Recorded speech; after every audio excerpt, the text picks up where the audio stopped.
We're back, brothers and sisters. We're here. We're live. We're at the House of Justice in the Village of Harlem, 106 West 145th Street. Call somebody and tell them the action is on the air. I want to give you some very quick information on Thursday, September 6th.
black people. I will never forget years ago, there was a senator from North Carolina named Jesse Helms. Jesse Helms, one of the leading segregationists. He was challenged for his seat by a black attorney in that state. And as this black attorney began to gather a broad base of support, Jesse Helms put a commercial on television with the black hand and the white hand and appealed to race to win his re-election and affirm himself in that state.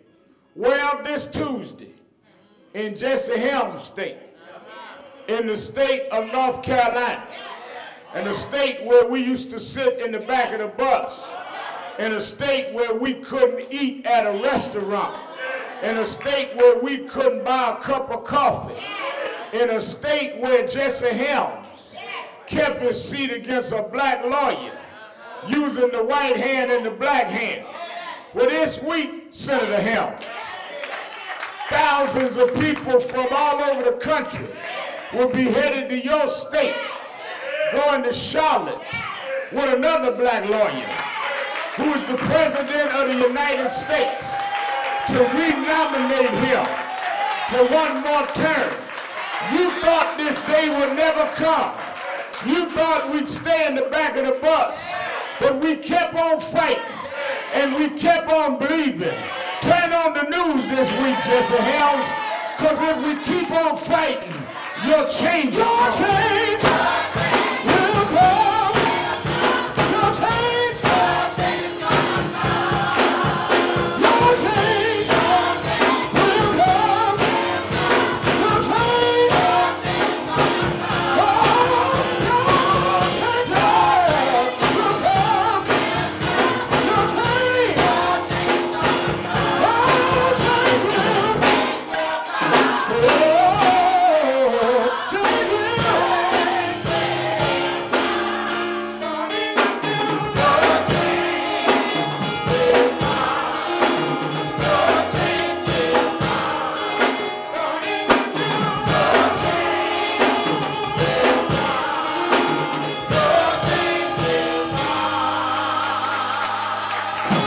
National Action Network, change quiet.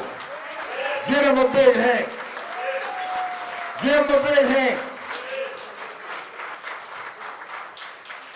Senator, we're happy to be here another Saturday morning at the Saturday Action Rally, and for you that are here live at the House of Justice, 106 West 145th Street in the Village of Harlem.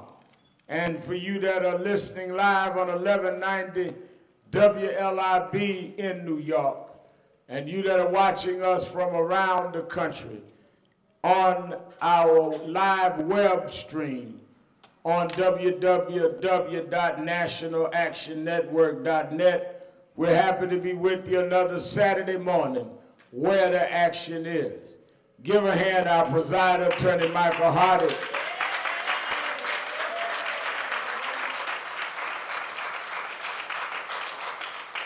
And our Executive Director, Tamika Malley.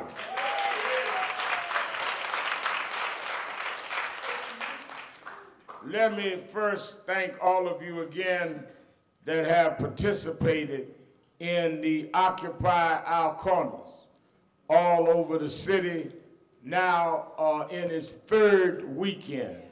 And I think that it is a tremendous testimony to you that have come out and you that have, in many ways, trailblazed this path.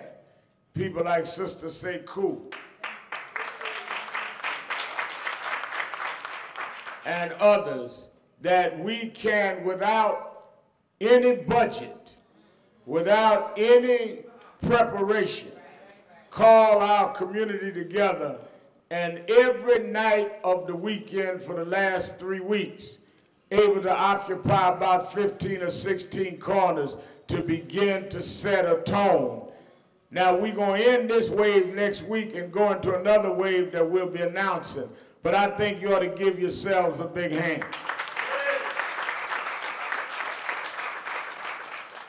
Last night, as Tamika Mallory said, we were in the Bronx with the family of Ramarley Graham. And here's a family who were victimized by a police killing that this organization, through Tamika, has been involved with from the beginning.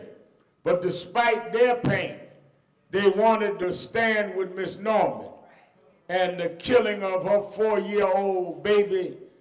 And they've been the ones that have occupied and organized the occupying of that corner ever since. And they've been there for the last 2 weekends and again last night, and we joined them in a huge turnout of elected officials, Ruth Hazel Thompson, and so many of the elected officials, Carl Hasty, Assemblyman Rivera, Assemblyman Eric Stevenson, and others that joined us last night, as Sister Sekou and others in Harlem held down their corners, and Brooklyn their corners. This is important that we begin. Let me tell you something. We're not going to end violence in these 4 weeks. We are not naive enough to believe that. But we are setting a tone that we're stepping up to deal with changing the paradigm on the street by just being there. How do I know that? Because every week that we've gone out, and I've been there every night other than when I was out of town, that's about 2 nights, I have been approached by young people that are saying they're glad to see people would come out and stand up for them. Problem is that nobody stands up for the young folk that don't have a gun and don't want to be gangbangers and don't want to be part of this. And if nothing else, but to let them know they're not alone and that they can have sanctuary in groups like Sister Sekou's groups is worth doing it. And is worth our community understanding that we have not given our community over to the negative forces and the gangbangers. Anytime the only ones that can be in the street are the gangbangers, you've conceded your community. That's like you going to your house and your children tell you to go in your bedroom and shut the door. Well, they may be able to say it, but it's another thing if you do it. I know if I had said it, y'all would have never heard of Al Sharpton, because I'd have never got old enough to be him. But that is what, in effect, we've done in mass, is we've been assigned to our corner in the house and told that the thugs are going to run the streets. The thugs are not going to run the streets. And we're not going to have only one force out there. We may take time to get you off the corner, but you're not going to have these corners by yourself.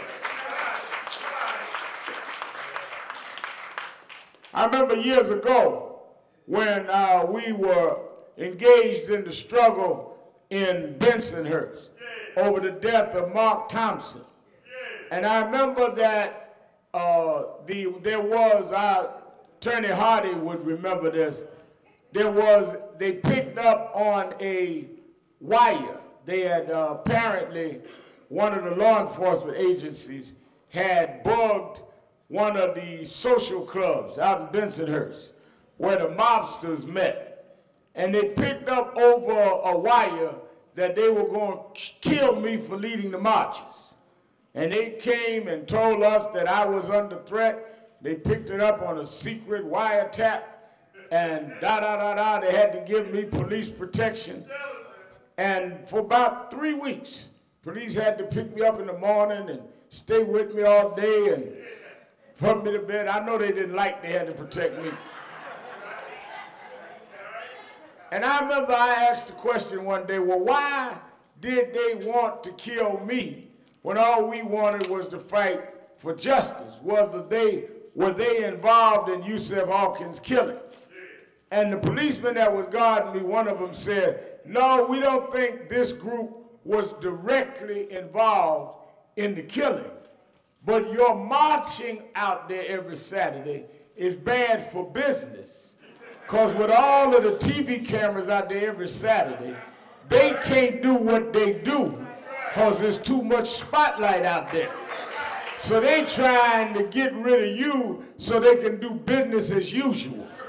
Well, with us on the corner every weekend, it brings a spotlight where the thugs can't do business as usual. Sometimes just standing there is blocking somebody's foolishness. You know, when Rosa Parks died, I was honored to speak at 2 of her funerals. And I told them that Rosa Parks was not an orator. Rosa Parks was not a great community organizer. Rosa Parks wasn't a scholar. She just sat in the way.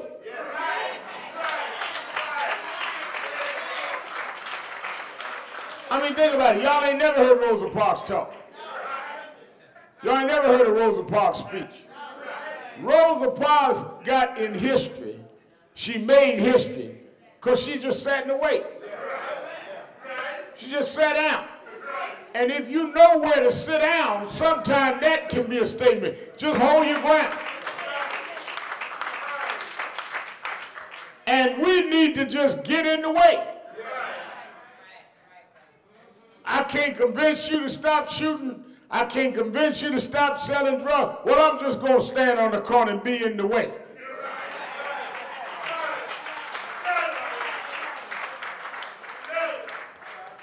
And that's what Occupy does. Is in the way. It makes cameras come.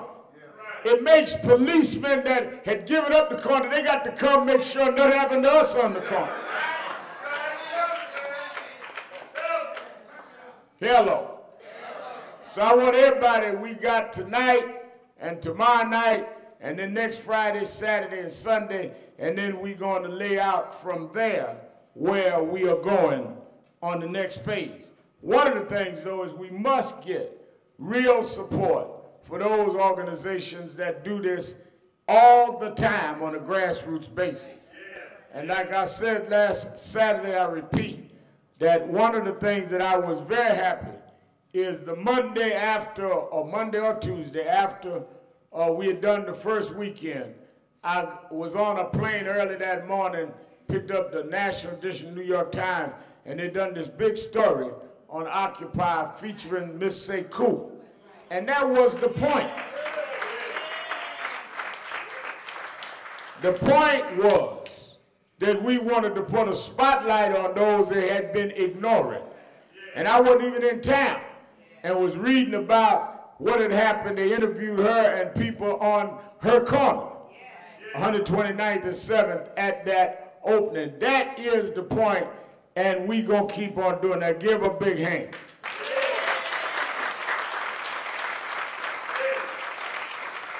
I heard mention, and I want to salute Deshaun and those forming the Bronx chapter here in New York. I believe they're meeting on the 20th, and we will get, somebody give me an address, and we'll post it on nationalactionnetwork.net. I also want to salute our Jersey chapters. A very active Reverend Barton is here this morning. Give Reverend Barton a big hand. And he has really gotten out there like an Energizer bunny and organizing chapters all over New Jersey. He organized chapters in some cities that I ain't never heard of in Jersey.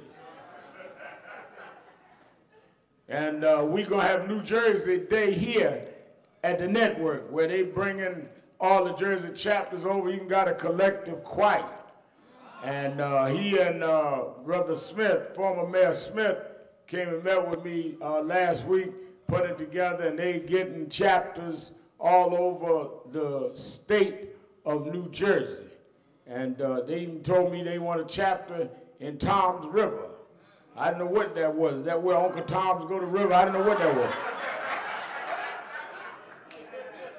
I'm from Brooklyn, so y'all got to break this stuff down to me. Now, And I ain't picking on your town if that's your town. I'm just asking a question.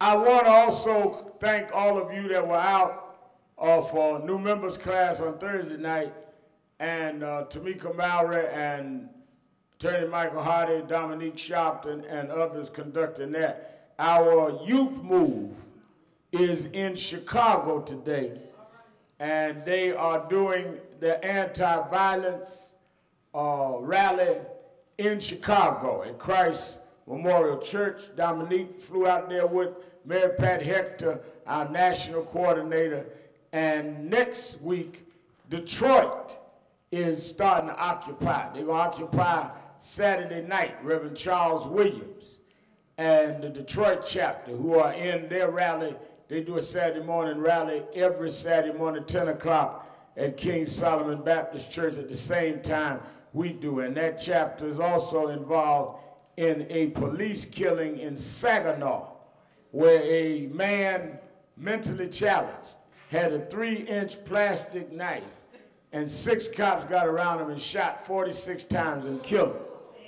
And his mother came on my radio show this week, and we're going to be deeply involved in that case. Now, the Republican convention,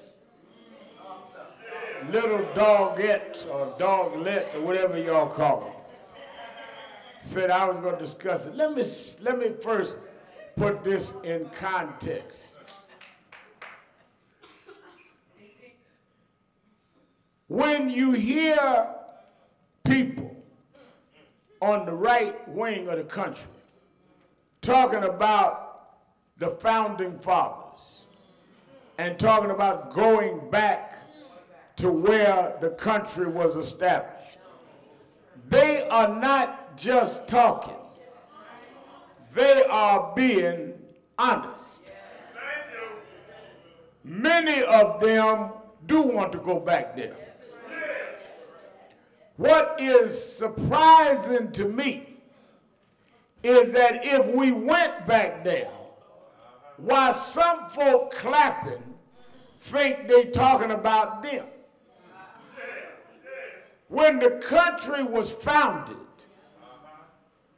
women couldn't vote, blacks were enslaved, the Native Americans were killed, and others could not come. So what amazes me is when they get up making these speeches and I see women and blacks clapping with tears in their eyes, not understanding what that means.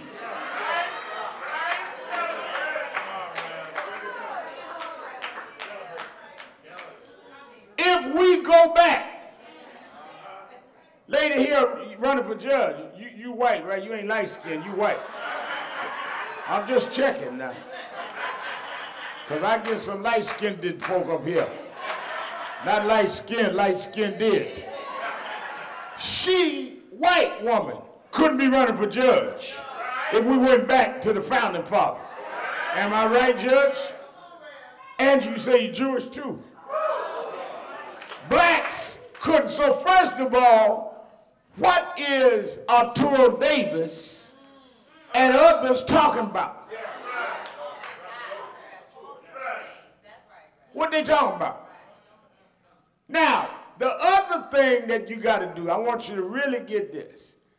The policy thread through the whole convention is a statement that they make over and over again about how we must return power to the states. The battle in this country from the beginning was a battle between localism and federalism. One of the think tanks that has fueled the right wing and has helped to push the judges that they will feel will be against people's rights is the Federalist Society. Is that not right? The idea is a strong central government protects what we call the tyranny of the majority. That is what protects blacks, protects women, protects Latinos. And those that advocate localism or states' rights knows that if you deal state by state, there is no protection over what they do to any of us. So the debate from the beginning with Jefferson and Madison and them was over states' rights. What you heard this week from Ryan to Huckabee to Romney, all of them in various versions came out with whether it was Medicare or health care in general or voter ID or immigration with Jan Brewer, that we must return to states' rights. A lot of folks sitting up and don't even understand when you're being attacked. The battle of states' rights was the battle that led to the Civil War. And when Lincoln fought to preserve the Union, the fight was those in the South said, no, South Carolina will run its own, North Carolina run its own, Georgia, we will decide, state by state, whether or not to free the slaves. Am I right? Lincoln said, no, the Union will decide. And the reason they split the Confederate from the Union was over who would decide the fate of those states, including, not only exclusive, but including whether slaves would be free. That's what you're watching now. Clarence Page, a columnist, said many years ago that many folk on the right don't think the Civil War ended, they think we just in intermission.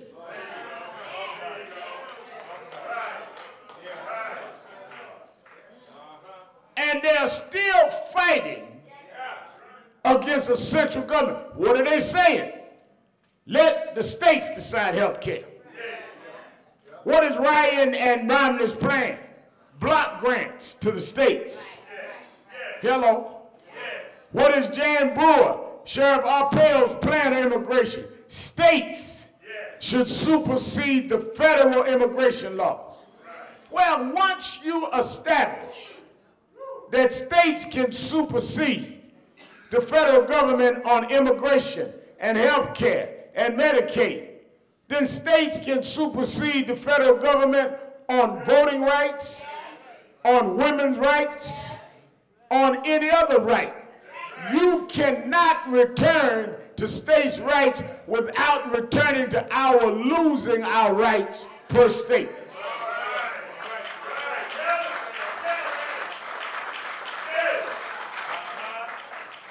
This election, in many ways, is an election of states' rights versus a strong central government by their own definition. Now, we can get caught up in the theatrics, but the basic fight is that. So when they talk about they want their country back, that's what back means. They want to go back to where they control it on a local level, and there is no central government to protect the people. Now I watch the convention. Obviously, I sat there on the panel every night. One, I sat there as New Jersey governor. I'm glad we're doing this tour of New Jersey. I've never seen a convention where you have people get up and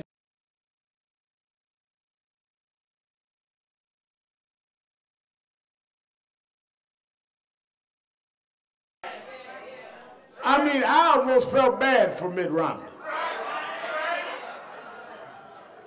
Because didn't nobody speak up for Mitt Romney but Ann Romney.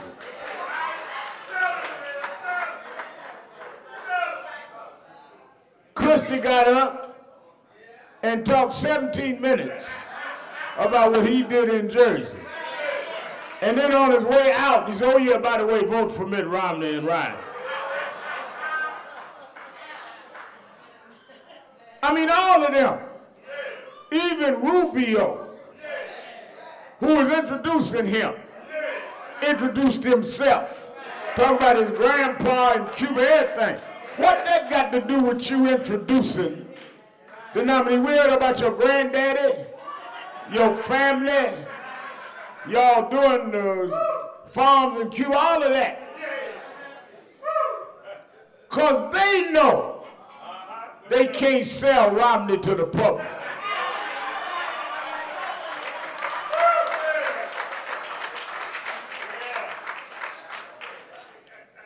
Then to show you they don't know what they're doing, is you gonna bring an 82-year-old actor,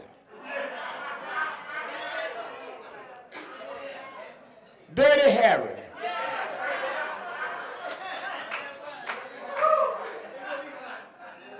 and put him on the stage prime time.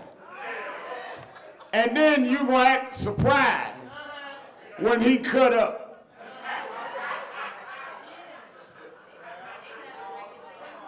Now, first of all, they're gonna say, well, we didn't know what he was gonna do.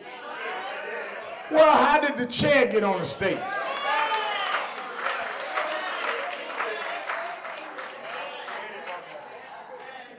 Well, they got in the New York Times morning, well, on the last minute he asked somebody for a chair. We thought he was going to sit down. So let me ask you this. You are so loose. You don't know what he's going to say. Never asked him what he's going to say, and you're going to put him on primetime TV.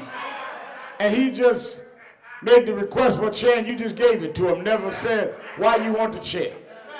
And you want us to let you run the U.S. government?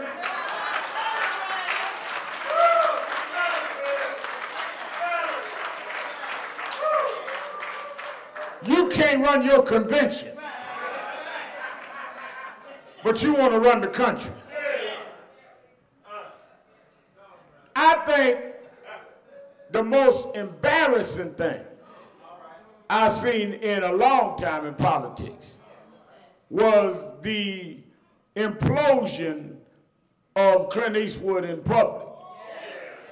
But on top of that, the most despicable and insulting thing was for him to be allowed on primetime television to act as if this president talks vulgar, and then the motion like to slit his throat. If anybody had got up and done a throat slit to any other president, they would be calling for all kind of action.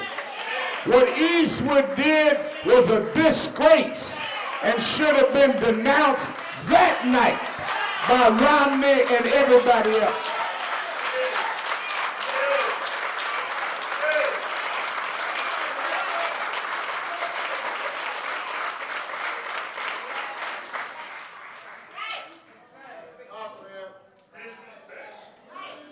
Now let me remind you now, some of y'all might not have been watching.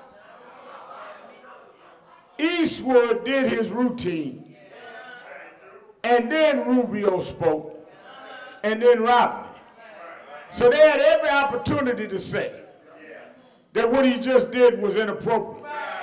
What he just did, we ain't with that slit your throat. We ain't with that making the president cut. They act like it was nothing. To this day, they have not denounced it. And according to one report in the Times, Romney was backstage laughing.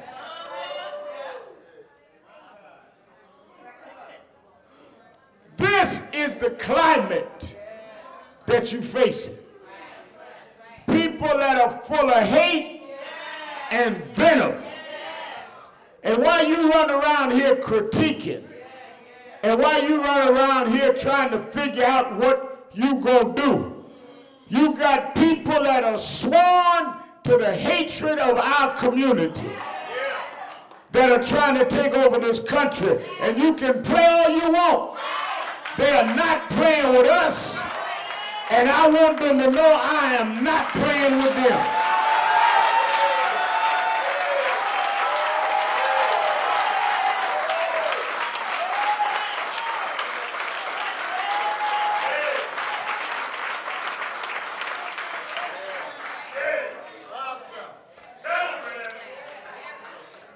When you have a candidate as inept, as full of gaps every other day as Mitt Romney, yet he can raise more money than the president, then what does that tell you? Every month, he's been out raising the president because there are interests in this country that want to turn back the clock.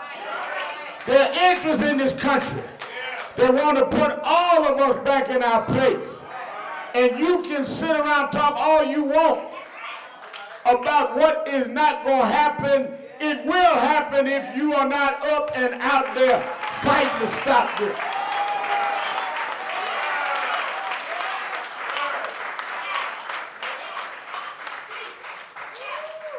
They already done changed the voting law in 19 states. And we got to go state by state, turn around. They already did that. Whoever the president will be will choose 1 to 3 Supreme Court justices. If they get another conservative on the Supreme Court, affirmative action goes in front of that court in October. Women's right to choose, immigration rights, policemen, prisoner rights. They will be able to make decisions that will be law for the next 100 years. They don't need but 4 years. And they can stack that Supreme Court, and your great-grandchildren will have to live under what they decide. And they will be sitting up 100 years from now in 3012 saying, I wonder what they were thinking about when they could have been out there saving us from this. They were too busy running around backbiting and backstabbing and talking about did Obama come to my fish fry. This ain't about whether you like Obama. This is about making sure they can't turn the clock back on the rights of people in this country.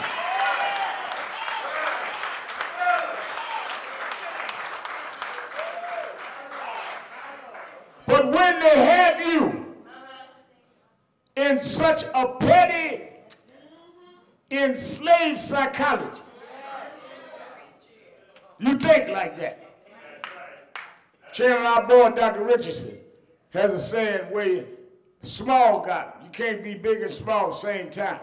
Some of y'all think too small to understand big.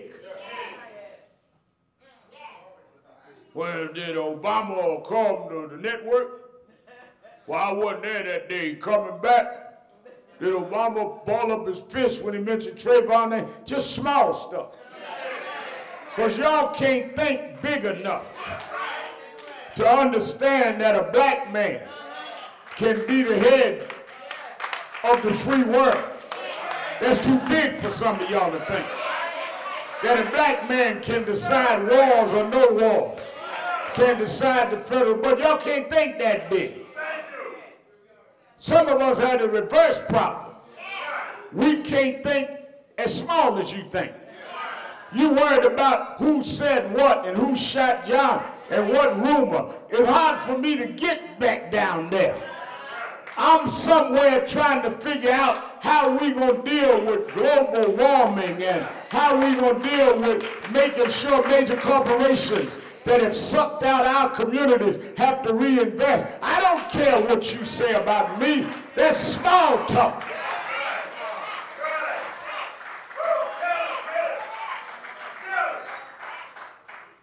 I heard about this about you, Ray. Well, I heard the unemployment figure in our community is over 30%. That's what I heard. Small thoughts. Small folk can't lead big movements. Small folk can't make big change. You're too little to be big. You should go home and get a small mirror, because you see yourself small. And it's a historic problem that slavery has imposed on people. Go back in the Bible, where Moses sent a crew out. Caleb, Joshua was in the crew. Told them to go and survey the land. Why are you going to survey the land? Because God promised us the land. That's why it's called the promised land. And they went out to survey the land. When they came back, it's just like y'all right now. Well, I don't know if we can win the election. I don't know if we can stop violence in the community. I don't know if we can get all this stuff Sharpton and them talk about. I don't know how Sharpton and them did with NBC. They must have made a deal somewhere. Until they come back. So we can't take this land, Moses, because we saw the enemy. And to us, they looked like giants. They weren't giants, they just looked like that to us. Because when you're small, in your mind, anybody look like a giant.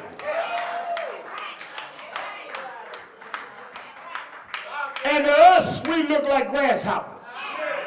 Caleb said, I don't know what they're talking about, but we can take the land. Why can we take the land, Caleb? Because I serve a big God. A God that can open up the Red Sea. A God that can make dry land into Jordan. A God that can make the sun stand still. I'm not no little Negro. I'm big enough to make nature change. We can take the land.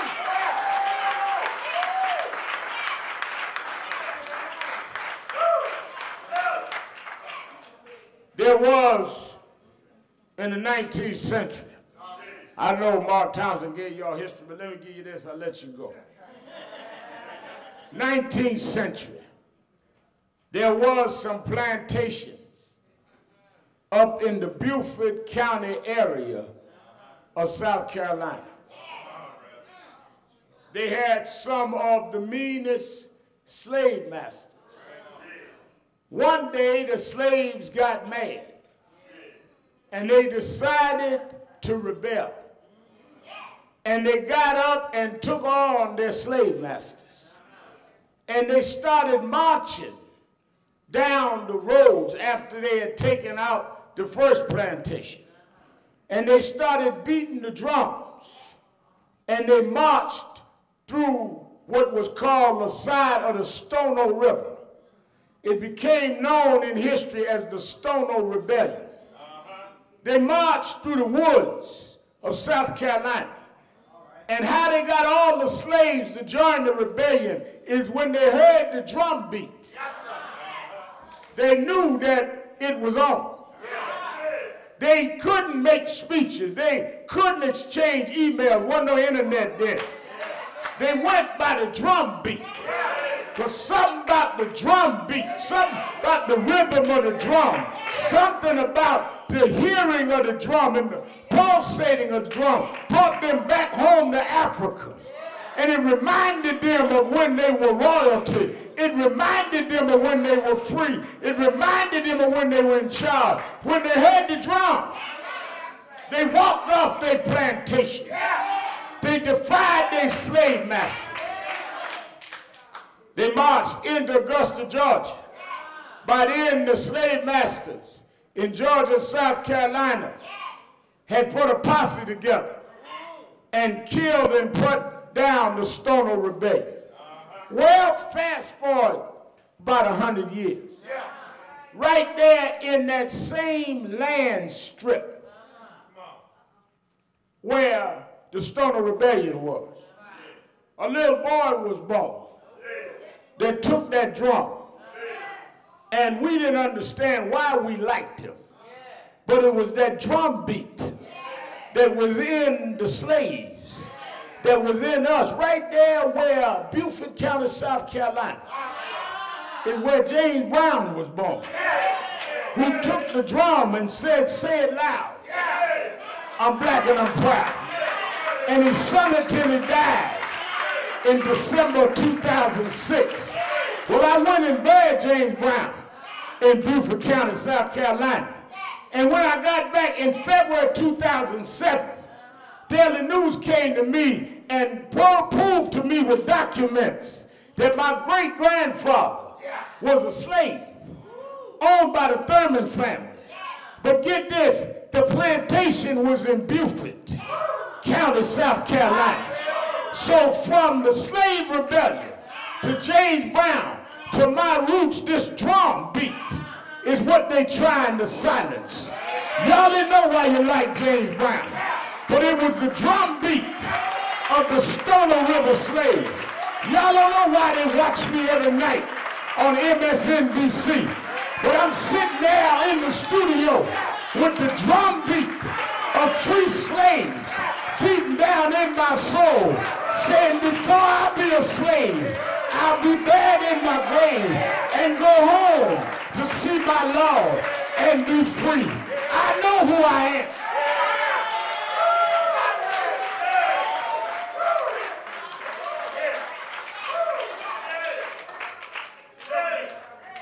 Get hooked to the drum beat. Some things are in you that you can't explain. Jeremiah said it like fire shut up in my bones. That don't even make sense, because fire burns you, fire consumes you. But there is a fire that can get you ignited, that can fire you up, but can't burn you out. I can't help what I'm doing, because it's like fire shut up in my bones. Somebody used to sing, sit down, soldier. Then come back, I can't sit down. Go away, don't bother me. I can't sit down. Because when you know who you are, when you know whose you are, when you know who is in charge, you know that God will make a way for his children. You can have your convention. You can raise your money. But the drum beat told me if I stand up, he'll hold me up. Yes, he will. Yes, he will.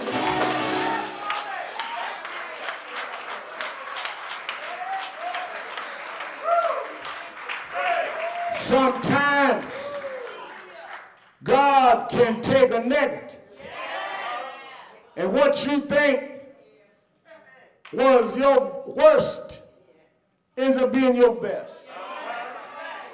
I'm thinking about the president, his father, Professor Obama, from Kenya. Only was around his son a couple of months. If he had been aware that his son was going to be president, he'd have never left home. But maybe his leaving made Obama study hard. Maybe his leaving taught him how to deal with adversity. Maybe his leaving conditioned him to know the world wasn't fair. So he turned being a fatherless child into becoming the father of this nation. If my daddy knew what I would have been, he might have stayed home. But maybe his leaving made me understand that God will be your father and that God will be your friend. He's been my doctor in the sick room. He's been my lawyer in the courtroom. He's been my friend when I didn't have a friend. He's been my help in the time of trouble. He's never left me alone. Daddy left me. Friends left me. Ex-employees left me. But Jesus on the main line. I can tell him what I want. He's never left me alone. No, never alone. No, never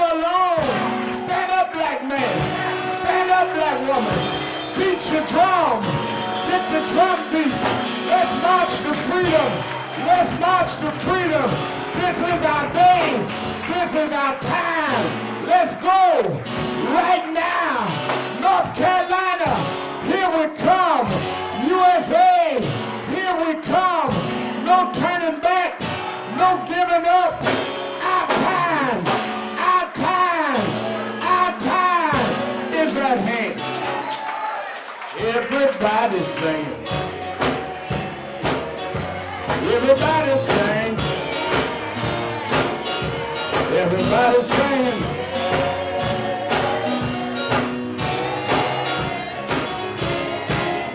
Everybody singing.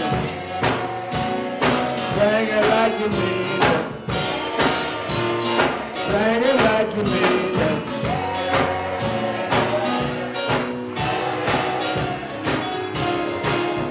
Everybody singing. Singing like you mean it. Everybody singing.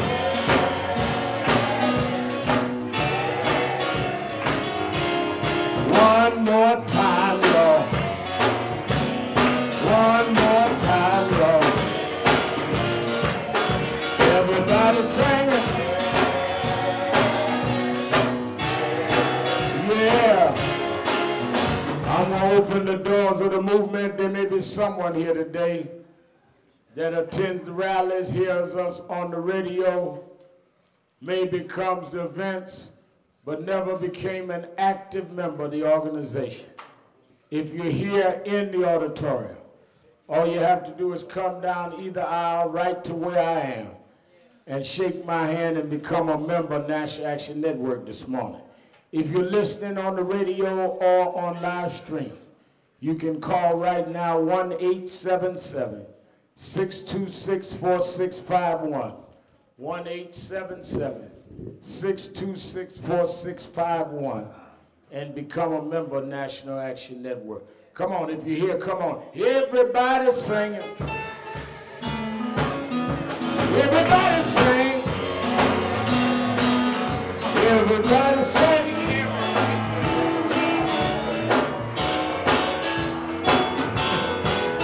Everybody singing. Everybody sing. Everybody singing. The actors. Singing like you mean it. Singing like you mean it. Singing like you mean it.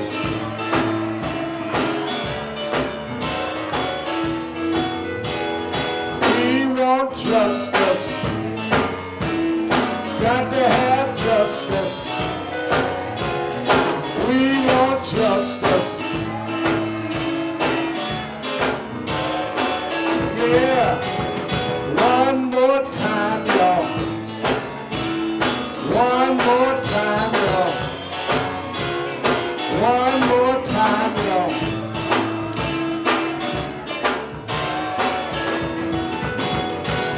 Everybody singing. Everybody sing. Everybody singing.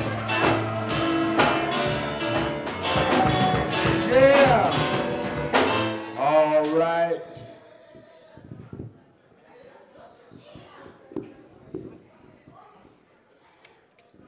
You coming down?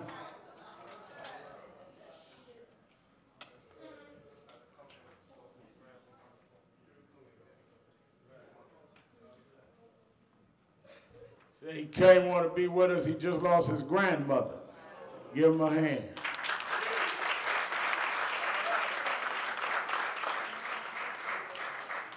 Brother Smith, where's your father? Where'd Mayor Smith go? Where's your father? His father, what's his name? James Smith. Joined this morning, how old? 87. And his father, he heads one of our chapters in New Jersey. He's a former mayor of the city, and he's the head of our chapter. He brought his 87-year-old father, who was a Tuskegee Airman.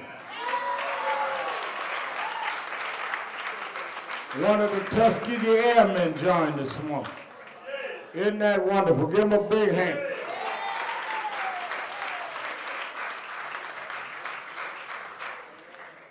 All right, we're going to raise our offering and take our new members in.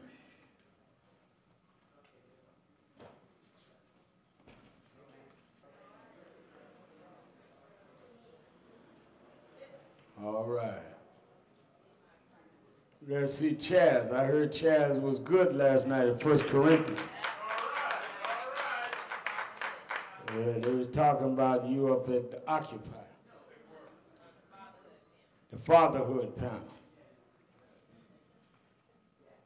Reverend Walron's church last night. And then Reverend Walron came up to Occupy and talking about it. Chaz was busy signing autographs after his panel, but Reverend Walron came, Sister Walron.